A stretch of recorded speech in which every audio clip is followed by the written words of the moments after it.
রাস্তায় গোপালের সঙ্গে এক পরিচিত ভদ্রলোকের দেখা হলো।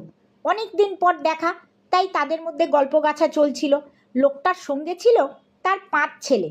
কথায় কথায় লোকটি বললে, আমার 5 ছেলের ডাকনামগুলো খুব মজার।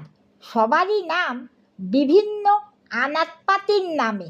যেমন বড় ছেলের নাম পটল, মেজোর নাম ঝিঙে, সেজোর নাম কাঁচকলা, তার পরেরটার নাম উচ্ছে, আর ছোটটার নাম আদা। গোপাল বললে, বাহ বাহ, বেশ ভালো নাম রেখেছে তো।